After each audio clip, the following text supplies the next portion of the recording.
welcome to the Jonathan Ross Show. Let's have a look at who's in my green room for your viewing pleasure tonight. My first guest is an actor who you will all be very familiar with.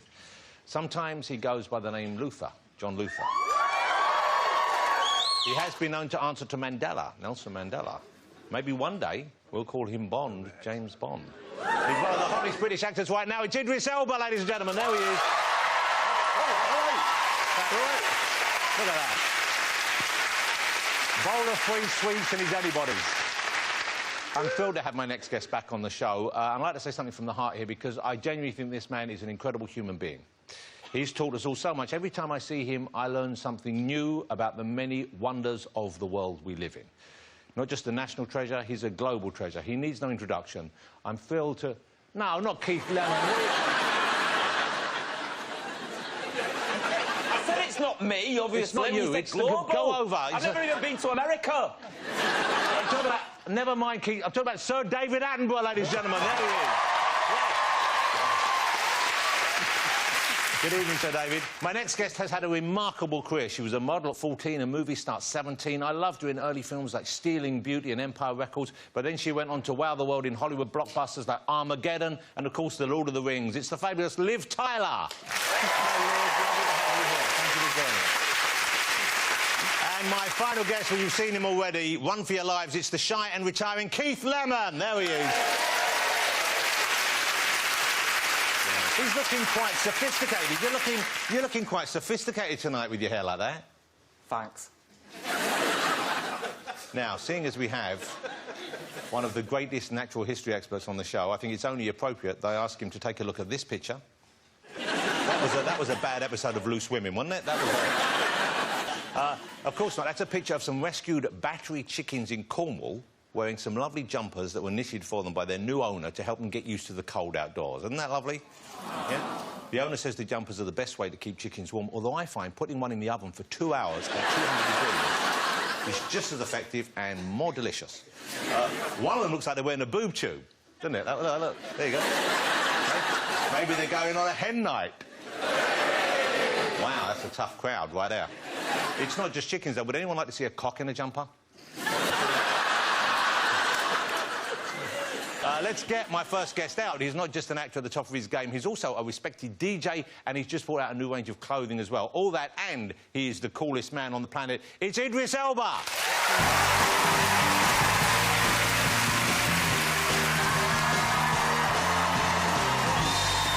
Generation Day, right there. Hello. Wow, Idris, it's great to have you here. Oh, good to be here. Man, you're a big worked-out fella. You're looking pretty lean, mean. You're ready to go. Are you working hard at the moment? No, not at all, man. I was making a film in the summer that it required me to lose 10 pounds. Wow. Yeah. Was that Beast of No Nation? That was just my wages. It's a tough crowd. So what film was that? Which one? Star Trek. Oh, so yeah, the new instalment of Star Trek. Yeah. OK, who are you playing? What are you doing? I can't say that at all. No, seriously, I can't. I'll get shot. But, like, I'm in the third instalment of the big Star Trek films. It was an amazing time, but it was really hard work. Hey, I just realised, I believe, and this is remarkable, have you ever met anyone who hasn't seen a Star Wars movie?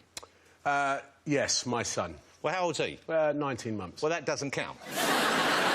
But Sir David Attenborough has never seen one. No way. Is that right, Sir David? Never seen one. Yeah. Never seen one. Really? Have you ever seen a Star Trek film? A what? Exactly. So you mentioned little boy. Let me ask you about that. You've become a father for the second time recently. Yeah. And your son, you said he's 19 months old? 19 months. Wow. Now, that's a great age. So 19, so he's talking a little bit, he's walking, I guess, fairly well by now. Yeah. Is it hard for you going back to work, though, when you've got a little one at home like that? Because you go away for big chunks of time, don't you? Yeah. That must be tough. It is tough. I mean, most times, if I can, I'd bring my family with, and we'll just, you know, sort of live. But that's really tough because I do long hours and I never see them. I'm always grumpy. Yeah. So there's no point. But, you know, it is tough. You just have to spread it out a little bit. Let me ask you about your other husband. You have a daughter, she's 13, I believe? Yeah. OK, so I think we have a picture of you with her. Beautiful young girl becoming a young woman. So how was that, her going to the Oscars? Was that last year's Oscars? It was last year. You know what she said? She goes, Dad, it's like being in Madame Tussauds, but everyone's moving. Now, what were you like at that age? 13 years old, I bought a car from the loot for 50 quid. Hold it, when you were 13? Yeah. You bought a car? Well, yeah, For yourself? You could buy the lippy and then you could buy cars. Yeah, but you were 13. Yeah. I just looked older. I had a beard and everything. Yeah, you know? but not just that. You were were you driving it? Yeah. When you were 13? Yes. But you're saying that as if that's a... Never mind how old you look. Right. Well... You'd get me in trouble. Well, no, you're getting yourself in trouble by saying it as if it's the most normal thing in the world. Well, it was to me, I guess. But I did. And I had a girlfriend who was 19 as well. Wow. Yeah. Wow. She was the love of my life. It was really funny because I used to go to school in the morning when I stayed at a house. You used to drive to school in the morning, And I used to pretend like, you know, I was going to work. I used to have a job as a tyre fitter. That was only a Saturday job. So I used to get up in the morning, put the overalls on and go to work when I stayed at her house. Yeah. And then drive to school, take the overalls off, put my uniform on and go in. Yeah. And then go home with the ovals back on? Well, yeah, but no, then I'd have to go to my mum's house. Yeah. And she'd have to give me a beating because I slept out the night before. Yeah, it's just what it is. So you would do your homework at home, not in front of your girlfriend who assumed you were out? No, every now and again I'd bring the homework to her house by mistake, and I used to say it was like my boss's son's homework. It was complex, I mean, you know. OK, so if your daughter came home with a young man who was like you were at that age, what would your reaction be? All right, enough. Listen, I'm going to... Because there'll be an 11-year-old driving her home if it's the same size. How old are you, son? So, Beasts of No Nation, the film, I watched that this week, and it's out. You can see it on Netflix. It got a theatrical release as well. That's a pretty tough film to watch. Yeah. I mean, I think a remarkable film. Yeah. I mean, congratulations. But, thank you. But a hard watch, and I would have thought quite a hard thing to film. Yeah. And you don't really want to bring that kind of work home with you, do you? No. I would have thought. Definitely not that. I mean, this film is about, you know, child soldiers. You know, there's an alarming number of kids that are still child soldiers at this point. So we made this film to highlight that. It's a great film. It's a nice piece of entertainment. It's done well. But the point is, it was a very difficult movie to make. Cool. You know, I can't stand seeing children suffer. I watch the Toy Story and I start crying. So let alone Beasts of No Nation. But yeah, you know. I'm going to show a clip because it is. I urge you to see it. I thought it's a very compelling, very dark at times piece of drama, and a fabulous performance from the young boy in that. Yeah, what's his name? Incredible. That actor? Ibrahim. He's incredible in it. Yeah. But before we show that, you filmed this in Ghana. Yes. Which I believe is where... Is that where your mum's family was from originally? Had you been to Ghana before? Yeah, no, I'd never been to Ghana. And we got Ghana as a location. I was a producer on it, so I was sort of instrumental to try and get it to Ghana. We got Ghana, and I told my mum, I'm making a movie in Ghana. She was like, oh! She nearly passed out. Yeah. So, you know, but 2 weeks before I shot, we went with my mum. She had never taken me to Ghana. It was so emotional. We met all her her sisters, well, 2 of her sisters and her cousins. And it was just like big family reunion, you know? It was like really... It was a special time, man. But let's have a look at the clip. This is Beasts of No Nation. You can watch it on Netflix, and it's a very moving and very powerful story, and, of course, a great performance from Idris. Here you go. Young men, wealth, we will not wait to inherit any wealth. We will not wait for them to come and give it to us. No, sir. We are going to take it. Yes, sir. We're going to take it from them. Yes, sir. Seize it. Yes, sir. All of you that have never been listened to before and have seen your family killed, you now have something that stands for you. You now have something that stands for you. That is your defense. Yes, sir. That is your family's blood. Yes, sir. Victory! Victory! Victory! Victory! Idris Elba as the commandant in Beasts of No Nation. He is not, no one would say, a nice man. No. Do you have to try and find something in that character that you like, that you can see as being not admirable, but maybe forgivable? Yeah. I mean, with a character like that, you definitely have to humanise him. Otherwise, you're watching a guy you hate for a long time. You don't want to do that, you know? It's like your show. But, just joking. That was far too big a laugh for that, I'll be honest with you. No, but, you know, the idea is to try and humanise a character and make them alive so that audiences can stomach it, you know? Yeah. All right, here's the thing. You always look great, you're always immaculately dressed, and you've now branched out into designing clothes as well. Well, I joined forces with Superdry, a great brand, and they you know, used to send me bits and pieces, coats.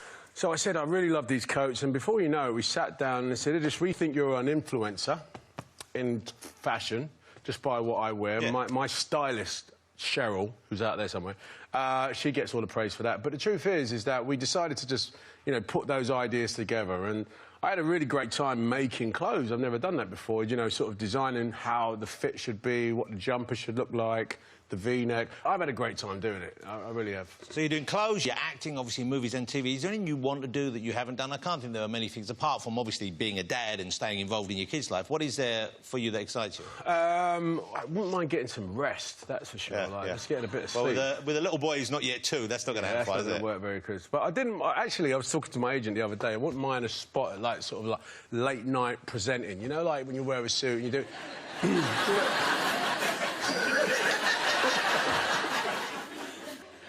But my agent said I'd be terrible. He said... Yeah, well, that's better. I've been doing this since I was 7. It's great to have you. So tell us again, what part do you play in Star Trek? Yeah, no, I can't say. But, you know, I heard that you wanted to hear about The Jungle Book. Oh, yes. I forgot you were doing the voiceover for Shere Khan. Shere Khan. Man, so this is... Now, is this a live-action version they're doing, or is it another animated? Well, sort of. It's part animated, part live-action. And I mean, there's a trailer online, so I'm not breaching any contracts there, but I was so excited to get this job for, like, Shere Khan in a Jungle Book. Any Jungle Book fans? Yeah, of course. So you voice Shere Khan, the tiger, the villain. OK, can we hear some Shere Khan? We can't hear any Shere Khan, I'm sorry. No, honestly, because I'm under a, you know, a contract. You can't reveal your Shere Khan. I can show you the voices that didn't make the cut. So these are some you tried out before settling on the official Shere Khan? Yeah. Well, that's about as good as we're going to get, and I'm excited about that anyway. I just thought, you know, I'd give you some exclusives. Okay. Well, hello there, Mowgli. What are you doing in the jungle by yourself? I didn't go for that. I'm surprised. I'll tell you what, I would see that movie twice. OK, there's one. Do you have another one? Hey, cuz. Hey, Mowgli cuz, what are you doing? What are you doing in the jungle, bruv? So that was more of a street Shere Khan. Well, I don't have a third. Well, you know what? I don't think we need a third, because we've got, ladies and gentlemen, the fabulous Idris Elba.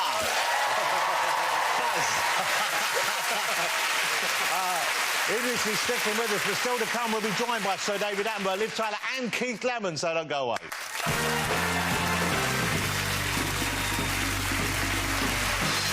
Welcome back to the Jonathan Ross Show. Mr. Idris Elba is still here, ladies and gentlemen, but let's get my next guest right out here. He is, in my opinion, I think of every right-thinking person on the planet, the greatest broadcaster in the history of television. It is Sir David Attenborough.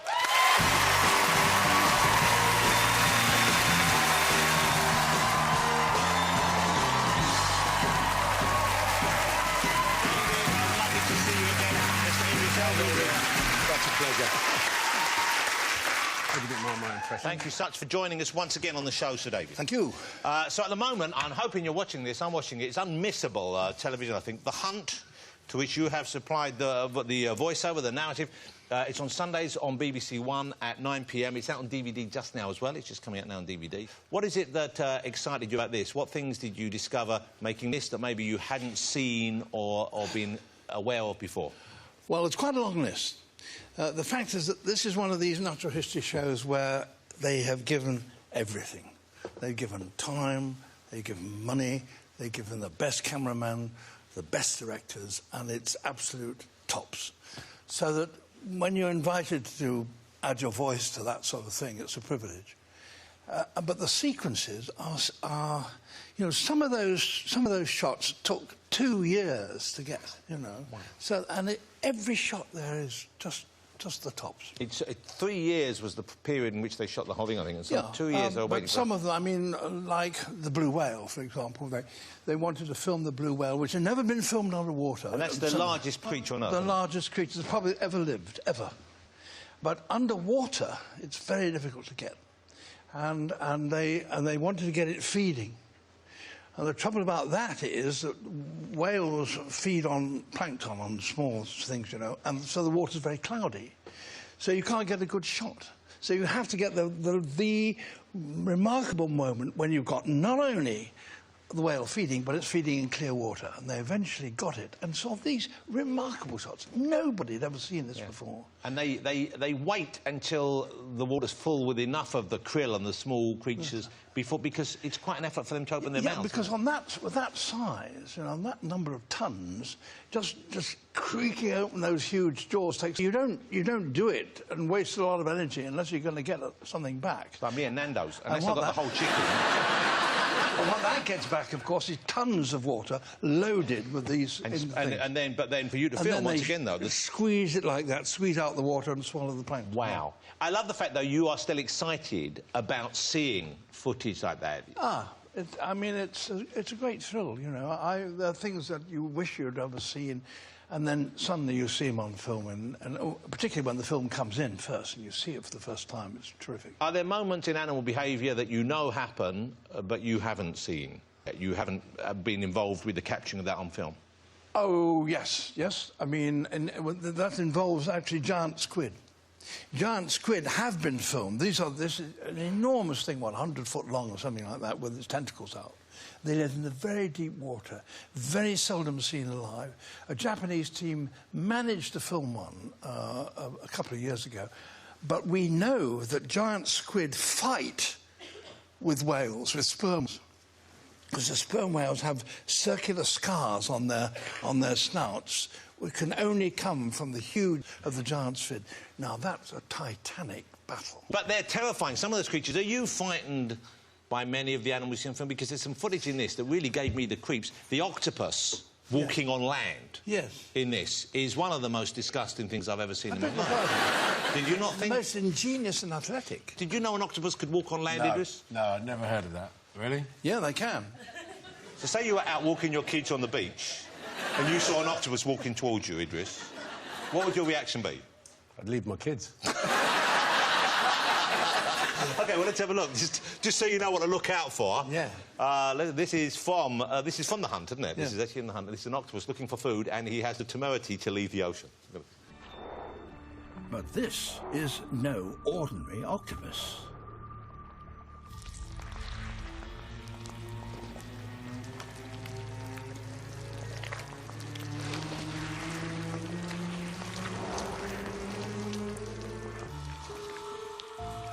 It's the only one specially adapted to walk on land.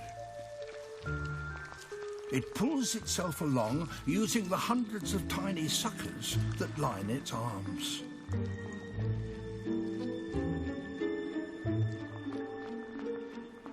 Hunting for crabs, it walks from pool to pool.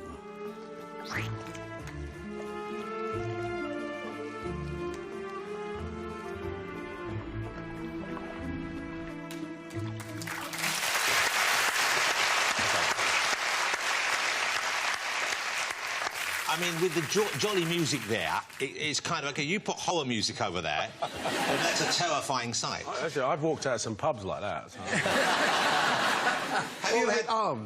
Have you had many encounters with wild beasts, though, Idris? Actually, not much. Actually, when I was in South Africa, shooting in Cape Town, you know, in Cape Town, Table Mountain, there, they've got the wild orangutan, I think they are, and they are... They come right up to you, get your handbag, get your sandwich and move on. They're like... You had a handbag? Well, it wasn't an orangutan. It wasn't an orangutan. No, it was probably a baboon. Baboon. Yeah. A baboon. Sorry. So we'll just cut that out of the show. No, this is the worst person to sit next to when you tell a story without knowing what animal it is, right? Some animals, of course, are, even with precautions, are dangerous to film here, and they're not necessarily the ones you would necessarily expect to be so. Whenever I see a polar bear, you may think, wow, what a gorgeous creature, I'd love to be close to that. But, of course, they are terrifying and they are lethal. They are the only wild animal who actually deliberately hunt human beings. Oh. Who, when they see a human being, they think, yum, yum, breakfast, you know. I mean, they are very, very frightening animals, and they're very, very big. Actually, the team from Hunt that was filming these filmed them just in the beginning of when the ice was beginning to melt in the spring. And they discovered a new kind of behaviour. That what the polar bear was doing was coming up, because in the spring holes developed all over the ice cover. So the polar bear would stick its head out and it would spot a seal just over there, and you could see that it was noticing that there was another little blowhole over there, and then it would go down under the water, under the ice, swim through the water and try and come up next door to where the seal was sitting, so it could grab it, see. And this, the team noticed, for I think it was the first time, and they decided to try and film it. And they set out to do this sort of thing, and it was quite difficult, because the polar bear kept coming up in places they didn't expect. So he would get lost under the ice? That's right. Well, they thought it got lost. Hadn't got lost. It was actually hunting the cameraman. Wow. Yeah. So it's quite tough. The interesting about the hunt, I think, is because when we watch nature shows, and I think I can speak for most of us, is you succumb to the cuteness of an animal, and when you see a smaller animal being hunted by a larger animal, your sympathies go with the prey rather than with the predator. And of course, here you go out of your way to show us the inevitability of the circle of life.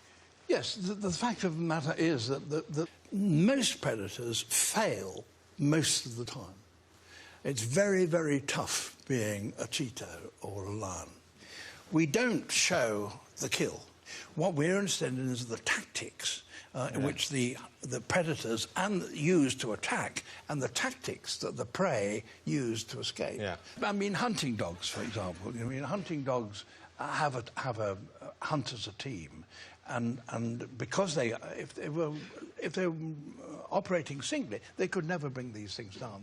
They wouldn't have the endurance. But with a team, you can change the leadership, you can follow on, and inexorably you can run down, and you can eventually, because you operate as a team, prevent the prey from jinking, which is what they tend to do. Even dolphins are doing it as well. I mean, it's remarkable. Dolphins? Don't get him started on dolphins.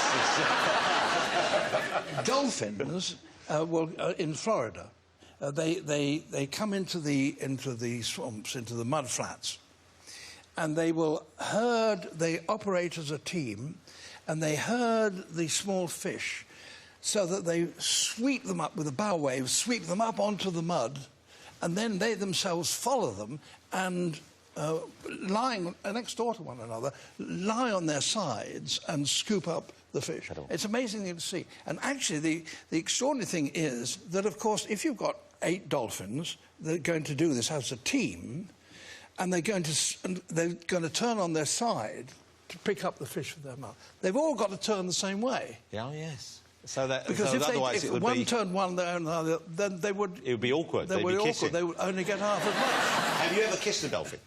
I've been kissed by a dolphin, but chaps like me don't tell these sort of things. Kiss and tell is not what we do. I kissed one once as well. His breath was terrible. Was it? His breath? Yes. Was it? He must have told... He's told that story about me to you, hasn't he? Would you go into space if they asked you? Because, you know, we're doing that now. That's boring. What?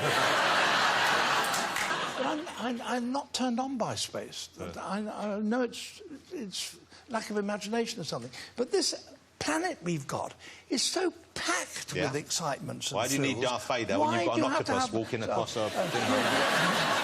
and a great thousands of towns of energy burning away up your backside and shooting you off into space where you're going to hang around in darkness, nothing happening.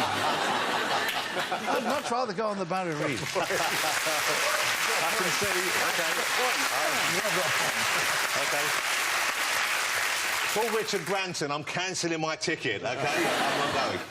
Would you stay with us a little longer this evening, Sir David? That would be lovely. I just want to show a photograph before we move on with the show, because here's a picture of Sir David much earlier. This was on Blue Peter. Sir David, this is from 1958, and he's showing... is that a parakeet or a cockatoo? What is that? It's a cockatoo. It's a cockatoo, and you're showing it to 2 young people there. Yes. And could you tell us who those young people are? Well, that's the Prince of Wales and Princess Anne. Wow. Look at that. And there's me pretending I'm not worried that my cockatoo, which I brought back from New Guinea, wasn't going to remove Princess Anne's little finger. That's incredible, isn't it? That is a lovely picture. Well, you've been helping all of us to understand and enjoy animals in that way for so many years now. Long may it continue to be the case. The hunt is on right now, and you can get the DVD, and it is just sheer enjoyment from start to finish. Thanks in no small part to the contribution of this man, Sir David Attenborough. So, David, as always, That's a pleasure. Still to come on the show, Sir David and Idris will be joined by Liv Tyler and Keith Lemon, so see you after the break.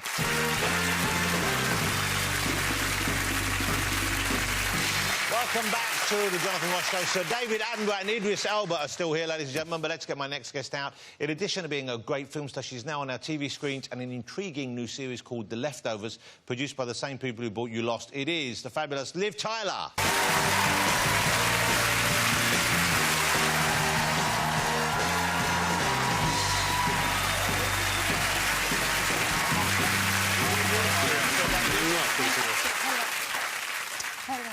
Liv, love that. Wow, those shoes look lethal. They're very tall. Okay. So have you met, I don't know if you've met Sir David before or Idris before?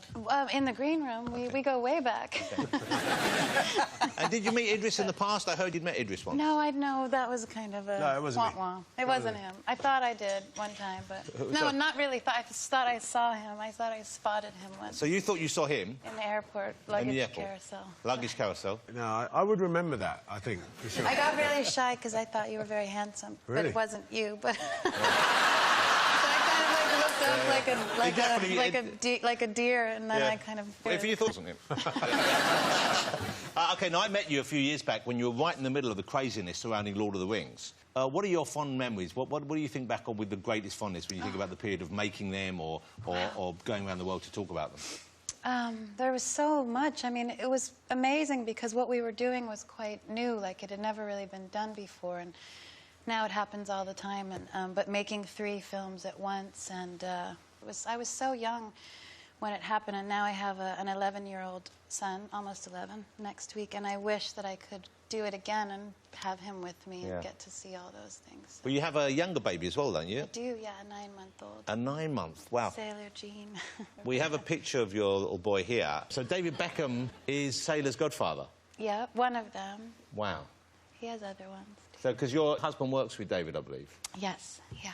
And is he a good godfather? Does he remember dates and things? Sweet. Yes, very sweet. Gives very good presents. That's why we choose them, and that... He's a real gentleman. He's a very elegant person, so yeah, he's very sweet. Well, I've had him on the show a few times, and every time, and whenever I meet him, I'm always struck by what an incredible father he is. He's so lovely with his children. He loves being a father, yeah. Yeah. He's a very unattractive man in the flesh, though, isn't he? Okay. I was asking Idris about how hard it must be to return to work when you have a baby. Do you find that? Is it hard to leave home when you have a new little one? Yeah, because he's with me, so I'm working and I have the baby. Oh, so you take him with you? Yeah, I was filming The Leftovers, which is the show that I've been working on, and about 3 months after I had him, I had to go right back to work. So we originally last season we shot in New York, which was very convenient for me to be a good mother and be an actress.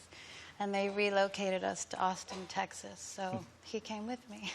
And when you go back, are they kind of respectful of the fact you have a baby? Do they go easy on you with the scenes? Do they give you scenes which are less emotionally draining because you are in a different frame of mind? No. The first scene I actually had to do after I had him was a crazy sex scene where I raped somebody in the back of a van, which was...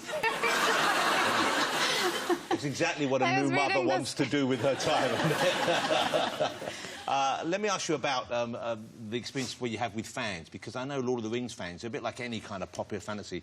They're very... possessive is the wrong word, but they're very passionate about it. How are they with you? Do they expect certain things from you? Do they want you to do or say certain things? I went to the Comic-Con the other day here in England, which was really interesting, because I did like a photo op with some of them, and a few of them came in costumes, and they were so specific about what they wanted me to do. Like, one of them wanted me to put my hand on his heart, and he was dressed as Aragorn, and I had to hold the even star. And I was like, wow, this is trippy. It was very interesting. He really, like, planned this out, exactly. He wanted me to look into his eyes and do the whole thing with him. What a lovely thing, though, because that must have been a really big moment for him. Yes, yes. And you responded, no doubt. You gave him what he wanted? For a second, yeah. Not for several eternities. And what about the other guys? So they just want you to sign something, or they want you to do lines from the film, or...? Yeah, people often ask me to speak Elvish, and what else? I can't remember. They're very sweet, because there's people that just love those stories. Yeah. I know you spoke Elvish in the film. Have you ever learned a language for film? I know you learned to speak convincingly American, but... I mean, I can speak a bit of Elvish. Try. Caught in a trap. Oh, Just trying out my... I think that deserves a round of applause. Come on, because... That was pretty good. That was Your perfect. accent was amazing. Your film looks so beautiful. Thank you. I can't Yeah. wait Thank to you, see it. But No, we get actors often get asked to learn new languages very quickly. I've done it once or twice for the odd line, but nothing like that. No. Yeah. And I guess you as well, David, you've probably had to learn the odd phrase to help you when you've been away. Yeah, another beer is in the best You know, Liv, one of the things that's interesting about you, because you're obviously a very beautiful woman, but you look very much like your father, in a way. It's very distinctive, and I'm sure you know Steven Tyler from the band Aerosmith, who was an incredible band. But you didn't know he was your dad for quite a while, for quite a large part of your childhood, did you? well, I was 8 when I found out he was my dad. But yeah, I have 2 fathers, kind of. Yes, I was raised by Todd Rundgren. Well, I was raised really by my mom and my grandmother and my auntie, but. My mom said to say hello to you, by the way. I met her once, years ago. Very excited. She said, "Oh, he's so wonderful. He's my favorite talk show host." You are looking very handsome. I like your haircut a lot. Wow. Very nice. And your tie matches your eyes. I genuinely don't know what to say now. Are you mistaking me for Idris Elba? Because you know you've done it. You know you did that at an airport once, you know, didn't you? But you found out in a quite peculiar way, didn't you? Was it you at a concert when you saw him? Oh, my God, I'm 38. I was 8 then. It's so hard to remember. What happened? Well, it's quite an emotional story, honestly, the whole thing, because it was, you know, my mother was very young when she had me, and there was a little bit of confusion about where I came from. But I was very loved and very well taken care of by all my family, which was wonderful. But, yes, I did find out that he was my dad, but I kind of figured it out because he looked exactly like me, and I have a sister named Mia who's a year younger than me, and I saw her standing on the side of the stage at a concert, and I literally was like looking at my twin. She looked exactly like me, and I looked at my mom and she had tears in her eyes, and I kind of put it all together. Wow. But Todd was such an amazing... It's funny because people only ever talk about Steven, and they always tell all these stories, but he's been such a beautiful, wonderful influence in my life. Well, he was your father for those years, and in a way he still is your father, of course. Yeah. But it's an incredible story. I mean, to sort of like just spot someone and know they look like you and think, oh, hang on, and then realise there's a connection. Genes are powerful. Yeah, they certainly are. Let me ask you about The Leftovers then, because this is an exciting series.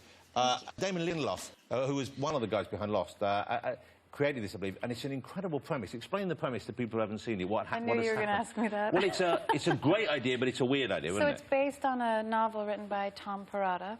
Basically, 2% of the population just disappear in kind of one instant, and the book starts in a small town 3 years later, and everything sort of seemingly looks the same, but nothing's the same, and everyone's been very deeply affected by all these losses, and some people lose no one, and some people lose their whole families, and no one understands what happens, so everyone's unsettled, and there's a lot of panic, and people start acting very strangely. So I definitely, the first week I came home, I kept saying it was like I was having these crazy dreams that were kind of like flashbacks of things that, even just reading the scripts, because it's not like, when you make a movie, there's one script and it has a beginning, a middle, and an end, and you know what's going to happen. You know the full story arc. The director, arc. you know everything. But with TV, you have no idea what's going to happen. So that you don't even know the whole series where you might wind up. No idea. I mean, after that sex scene, I said, where are we going with this? Like, what's going to happen to Meg? And Damon said to me, is it okay if you just know where you are right now and you don't focus on where you're going? And I was like, oh, okay. Well, we've all said that after a sex scene. But it's really hard because it's human nature to want to know what's going to happen. Of course. But what would happen if you turned up and they said, oh, yeah, and you hadn't seen the script and it's like you die at the end? I mean, that happens. Because I'm going to say now, though, if you haven't seen The Wire, I'm about to say something which will be a spoiler, and I don't want to spoil it from you. So you haven't seen The Wire, put your fingers in your ears, Nevia, because, here it comes, because Idris, your character doesn't make it to the end, does he? Thanks. Yeah. I didn't think you'd be spoiled by this. I thought you knew. But how did you find out? Did you know way in advance? Well, I did just like your producer. You know, he did say, look, we're not sure if it's going to make it. You know, I'm in the trailer, I'm reading along. Oh, Stringer walks into a warehouse. Oh, Stringer gets shot, and then that was it. Wow. Can I tell you a true story? Yeah. At the end of my death, right, the guy kills me. There's two guys that kills me. And one of them, right, comes over, takes out his penis and pisses on my character. Well, hold on. So David Attenborough has never seen that in the wild. Well, I'll tell you why he hasn't seen it, because I said, well, I'm not having that. I'm just not having that. Because I just thought it was just too much. So I fought the producer about it, and he took it out in the end. You're bigger than him. I'm not sure if we're still talking about him taking his penis out. Let's have a look at a clip of The Leftovers. This is the new show that Liv's in, and if you love Lost, you're going to love this as well, because it is way out there. It's on Sky Atlantic on Monday nights, and you can see all the other ones on catch-up if you missed them. This is The Leftovers. Explanations are useless. Don't give me that mysterious bullshit. That's what you say to them. I've been inside for almost a year now, and I need to know. Need to know what? Why we're not fucking stepping it up. They're forgetting. And if I'm supposed to be a living reminder, it's not enough for me to stand outside of their fucking houses staring at them until they start screaming in my face. Why do I have to just stand there when I can put my cigarette out in their fucking eye? That's a reminder. Full on. OK? I haven't seen it. That's intense, isn't it? That's intense. Meanwhile, there's a baby waiting for in the trailer outside. So lovely to have you here. You know what? I always love seeing you on screen, but you bring a certain gentleness to roles when it's needed, which is absolutely extraordinary. When I want to put my cigarette in your fucking eye? Not that But even then, it kind of felt loving, didn't it? You know what I'm saying? Lovely to have you. Liv Tyler, ladies and gentlemen. Thank you. Still to come, we'll be joined by the force of nature that is Keith Lemon. You have been warned. See you after the break.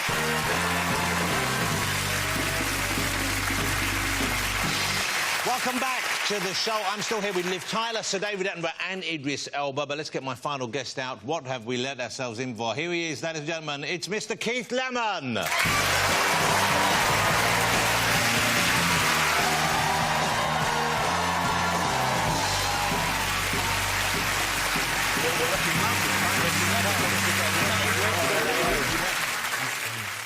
Well done. There you go.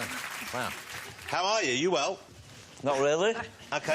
Well, what's wrong? What's going on? I'm a bit tired. I've been filming a lot. I'm doing my sketch show. Oh, you're doing another sketch show? Today I've been Taylor Swift, which is difficult being really nice and attractive and thin for someone like me. It's hard. But then she turns vicious. And then I've lost my voice by shouting at English people, calling them English pigs and stuff. So that's the kind of thing that Taylor Swift, in your imagination, would say when she lost her temper? I'm not doing that in real life, No. but that's what I do. I'm submersive. Is that the right word? No. I don't know what the right word is. Subversive. You're just all clouded up in your brain because Liv Tyler's been giving you compliments, aren't you? Yeah, that's true. It's a very unusual You're going thing. to use that for later on, aren't you? When you're by yourself reading your comics. Even you saying it is making me feel good about myself. You do look good, you look good. I've brought you a gift. Oh, what have you bought me, Keith? I thought we'd get the plugging out of the way. It's Christmas time soon. I brought you all my gifts that are out at Christmas. Is this... It's actually a bit too well wrapped. Sorry. OK. Did you bring gifts for any other gifts? Well, I'm going to take Liv out later on.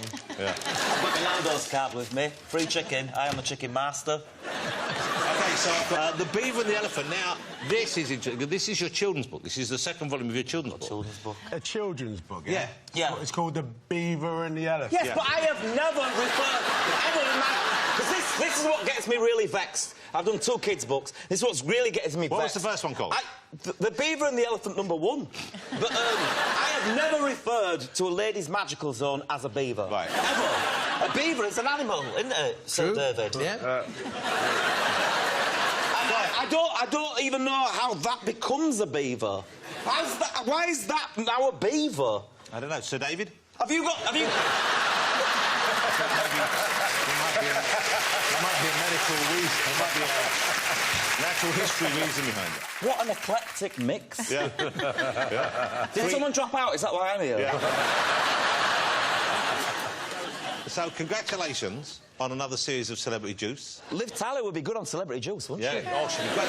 Why don't you come on Celebrity Juice? I've never seen it. I don't know. I'll I send can't... you a DVD. We'll exchange digits afterwards. Okay. I thought you were taking me out. For real? You said you were taking me out. Is your husband here? Yeah, he's coming. He's not my husband. He's my fiancé. Oh, right. I call him my husband. Oh, well, OK, cool, I'm in. It is a weird lineup. I've met 3 superstars and someone we had to have because they're on ITV.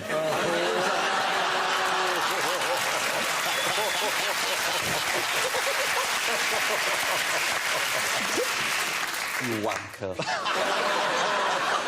You know I look up to you, don't you? I know I you say do. this, I don't even know why I say it to you. OK, your sketch show, what's it called? What's your sketch show called, for a start? It's called the Keith Lemon Sketch Show. OK, so... We've got that out of the way. So the Keith Lemon Sketch Show. Now, have any of you seen Keith's sketch show? Hey, he's looking at animals, he's acting. She's Liv Tyler looking at herself in mirror. OK, yes, I am a winner. OK, so who are you doing in the new series? You're doing Taylor Swift. I'm doing Taylor Swift, I'm doing Prince shopping at car boot sales. OK. Oh, there's Taylor Swift. Actually, bizarrely, I can see that's meant to be Taylor Swift. Who else are you doing? I don't know who you have pictures of. Well, Paloma Faith. Paloma Faith, that's Paloma Faith. You know Paloma Faith? She's singing here. She's in America as well. Oh, my God. Oh, look at that. So we've got her riding around on one of those self-balancing board hoverboard, those 2-wheel things. Yeah. OK. And she has problems Well, getting that's into inspired. OK, and you do Harry Potter as well, I believe. Well, we do, you know Educating Yorkshire or Educating Yes, Essex? it's a great show. So we're doing a spoof of that, Educating Hogwarts. OK. Who's this character based on? Who's this one? That's Jessie J. Jessie J knows I'm a big fan of her. She came on Celebrity Juice and we became friends and exchanged phone numbers and she's never phoned me back once. Okay. But I still like to think that she's my friend. So when's that starting? When's the new show February. starting? OK, I genuinely think you are a genius. Is that for real? Yeah, I think you're a weird genius. But I think as comedy goes, because you... I mean, well, I'm almost going to speak to you as a real person then, but of course you're Keith Lemon, so I can't. But the other characters you've done... What, in the sketch show? No, in the past. Right now you're a character. This is a character. This is a character. But who are you? My name's Keith. No, but what's his real name? What's your name? What's your real character? We're not all like this in real life. I know for a fact, when he goes home, he's from Dewsbury. I went on that Jonathan Ross show. They didn't like me jokes. They didn't like any of me jokes. OK. So David Attenborough says he loves animals, but he doesn't really. He hates them, especially dolphins. Dolphins. I don't like dolphins. And horses. Horse is another bad animal because I guarantee you a horse, when a family comes into a field, to a farm or whatever, and a horse is there, I don't know what a horse sounds like in its brain, but I imagine it says to itself, there's a family here, I'm going to get my cock out. Every time a family is around a horse, its big pink stem comes out. And it's just so it embarrasses the father, so the little kid goes, what is that pink leg in the middle? So, listen, to finish up the show, I thought you might want to play a game. You might enjoy playing this game. I thought we could test Sir David. So if you pass these down, you can choose one you want. Liv, if you want the white one, you can have the white one, or there's a furry one here, and there's one for you. So, through the headphones, we're going to play an animal sound to our guests without Sir David hearing it, and then Sir David will listen to one of our guests impersonate that animal and see whether you know what animal they are being. OK? I've got the answers here. We will show you at home what the sounds are. OK, we'll do Keith first. OK. So, Keith, you're going to listen to an animal now. Listen to that. You're going to replicate that sound. Have a listen. Now, you... OK? OK? And now you're going to do it. So do it now. Shh, no, don't shout out what it is. That's not the point. I said do it now. Yeah, oh, I thought you said, is it an owl? I couldn't understand your accent. I'm sorry. That's what it is. OK, so make the noise. David, are you ready? Have a listen. Yes. I don't know if I can do this.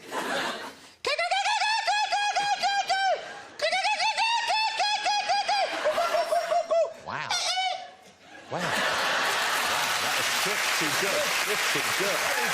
Pretty good. A kookaburra. It was a laughing kookaburra. He got the kookaburra. Very good.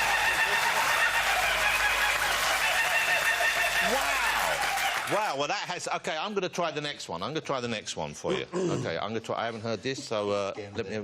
OK. OK. That's hard. That's hard. Okay. Wow, OK. OK, I'm going to try it now.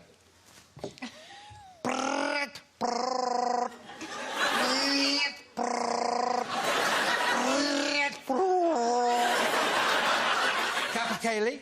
No. Listen. What's the vibe?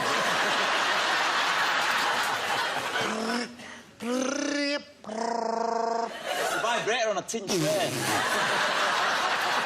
It's meant to be... I feel I've let you down. It's meant to be the grey tree frog. Let's hear it. Oh, it's all right. I feel I couldn't get high enough. OK, Liv. Scared. This is the moment you've been waiting for. I'm scared. OK, have a listen. OK, this is what it is, Liv. OK. OK, when you're ready? Oh, God. Here we I go, don't know if here. I can... I might have to put... A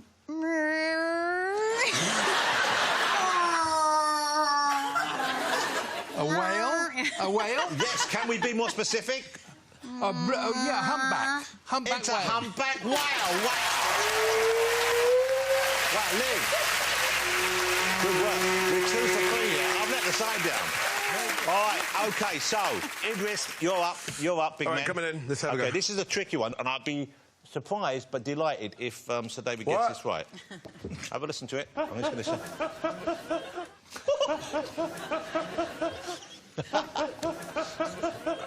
Show me what it is.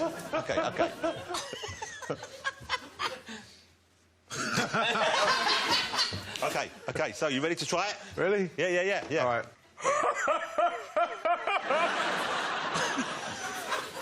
A laughing hyena. No, close enough, though. A cuckoo.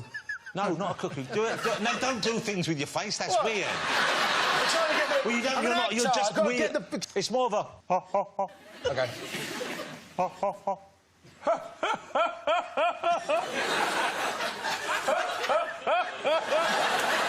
publican. Give it one more go. One more go. No bollocks. You got it wrong. Can't get it. Let's have everyone have a listen. This is what he listens to. OK. Yeah, have a look. This was what it was. That's right. It was Jimmy. That's right. You know what? I hope you had fun tonight. I did, probably more than I should have. But what a great lineup of guests, and thank you all so much for being here and being so generous with your time. Mr. Idris Elba, Sir David Attenborough, Liv Tyler, and of course Keith Lemon. That's this week's show. Next week, I'll be joined by Hollywood royalty. Mr. Burt Reynolds will be here. We have Simon Pegg, rising young British star Michaela Cole, and there'll be music and chat from Coldplay, so I hope you can join us. See you then. Take care. Good night, everyone.